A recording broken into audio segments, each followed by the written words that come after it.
everybody and welcome to my channel. My name is Myra and this is my very first book review. So yes, it's official. This is my very first book review. I haven't done a single book review in this channel at all, and I'm just generally kind of bad at doing reviews. Like even on Goodreads, just do the star thing, but I don't actually do an actual real review. So here we go. We'll see how this turns out. So today I will be reviewing The Night Circus by Erin Morgenstern. I actually don't have the book with me because I forgot it at the office. This is a book that we just finished reading in the book club at work, so I left it there. Yeah. So yes, I finally read The Night Circus. Actually, I finally finished The Night Circus because I started it like a month and a half ago or something. I got in a really bad reading slump in the middle of it, and it's been bad. So I feel like that might have affected my reading experience a little bit. The fact that I was in a reading slump, I didn't really feel like reading, but I was reading the book anyway because I knew we were gonna discuss it. So that might have affected the way that I interacted with the book and my reading experience overall. However, I did really like this book. Let me actually just start talking about the book. So I felt like it had a pretty slow start. Like the first half of the book, I don't know if it was because it was building the world they're living in, or they are describing the circus itself, or the characters very much in depth. I'm not sure, but it felt a little too slow. I was waiting for things to pick up and they just weren't in the beginning, so it took me forever to get just through the first half of the book. However, once I got to the midpoint of the book, it became a lot easier and it became a lot more engaging and things just started making sense. So I guess that's a good thing, but it wasn't a crescendo where it just started really slow and it built up and then that's where you hit the climax, and that's where like wonderful and marvelous things happen and you start realizing things. I liked it, at the same time I didn't, but at the same time I did, because I liked the climax that it reached. Along with that, it was a little hard to get into also at first because it was a bit confusing. I am not one to read the titles of the chapters, so I mean I usually just ignore it and just get to the actual chunk of the chapter. And for this one, if you have not read The Night Circus, make sure you read the titles of the chapters because they give you a time and place. So I found myself very confused because they would jump between time periods. So it would be like, you know, 1885, and then next thing you know you're like in 1890 and you're like, what happened during these 5 years? Where did they go? My life is so confusing. In one chapter you see one of the characters, they're still a child, the next chapter they're like all grown up and you're like, what? Are we still talking about the same person? It confused me a little bit in that sense. So I had to go back and actually look at the years and the dates and the places to make sure that I knew where I was standing in the book and what time period and what city and then with which character we were dealing with. So that is one thing. If you have not read the book, just look out for that. By the way, this is the non-spoiler section. So hi. I'll let you know when I start getting spoily. What? Spoily? Is that an adjective? Also, there are a lot of characters. There's a lot of different characters and a lot of people that you hear from.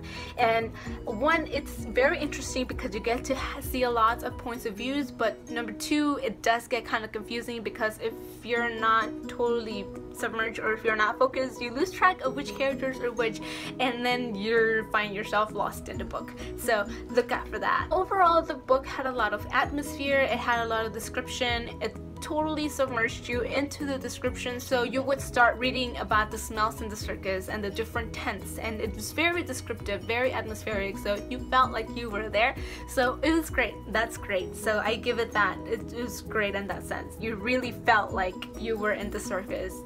Maybe not, but as close as it gets. The best description that I can give to the genre of this book is fantasy meets romance meets magical realism meets historical fiction.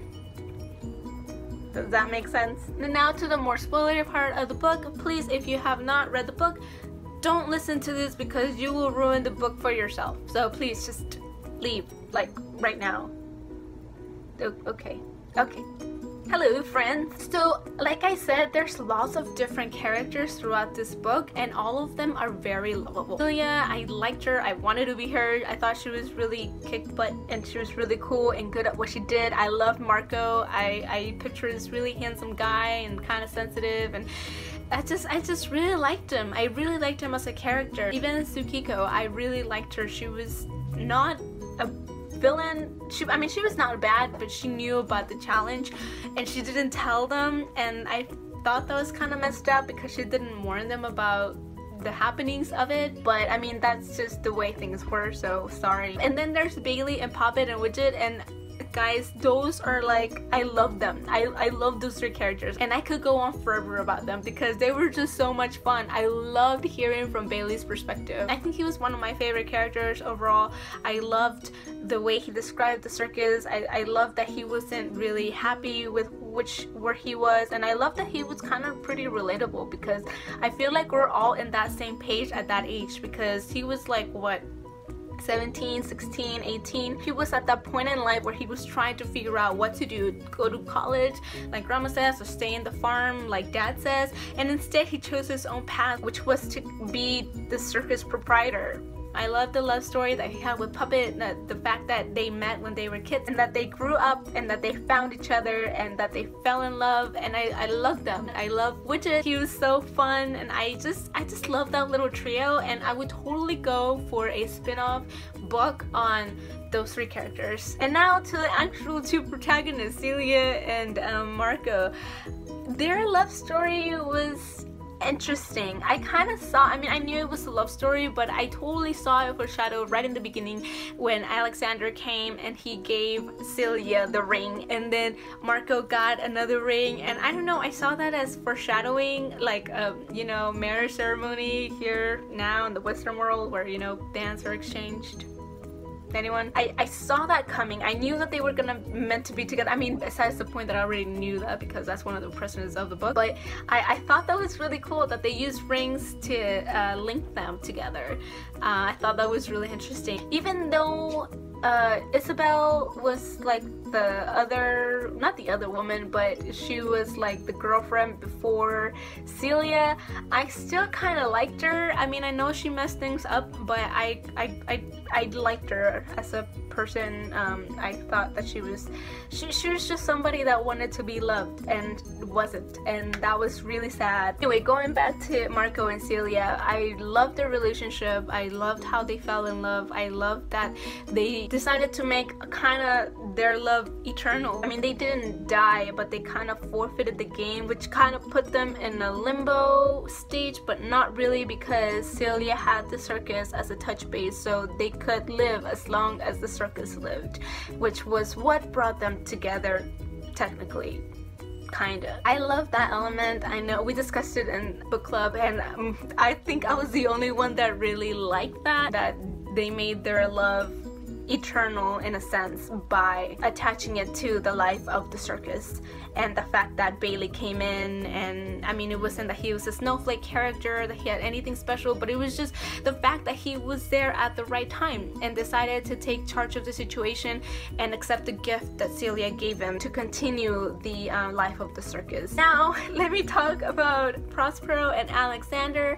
I think these were the messed up characters of the book, because come on, why do that to people? Because I don't know how many times they've done it. They talk about this challenge being forever long, and it's just sad that they put these people that have these abilities to compete against each other and technically kill each other off in order to win or to survive, because if one wins, one dies, and that's just cruel. I look at the story of Tsukiko and how she says that she fell in love with her opponent, and how she decided to kill herself off in order to let Tsukiko live. So it was really sad. It was sad, but it was just, I mean, it was the premise of the book, so I guess it was good, right? So anyway, I'm gonna stop now because I could go on rambling forever and I only have so much memory on my phone. So this is it. Overall, I really like this book. Again, I think my experience could have been improved if I was in a better mood to read, because I wasn't in a good mood to read as of lately.